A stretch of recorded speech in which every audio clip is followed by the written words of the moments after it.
سعودی عرب میں دوران حج جاں بحق افراد کی تعداد 1000 سے زائد ہو گئی، جس میں 58 پاکستانی بھی شامل ہیں۔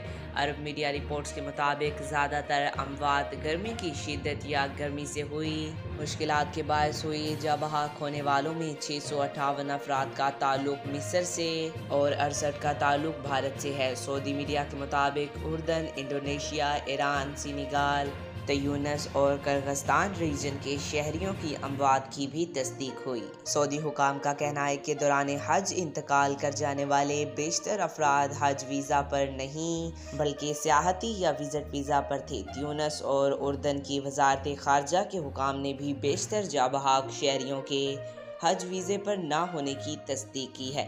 پاکستان کے وزارت مذہبی امور نے دوران حج 35 شہریوں کے جاں بحق ہونے کی تصدیق کی ہے، جبکہ وزیر اعظم شہباز شریف نے حجاج کرام کے جاں بحق ہونے پر اظہار افسوس کرتے ہوئے پاکستانی سفارت خانے کے حکام کو حجاج کرام کو تمام سہولتیں دینے کی ہدایت کی ہے۔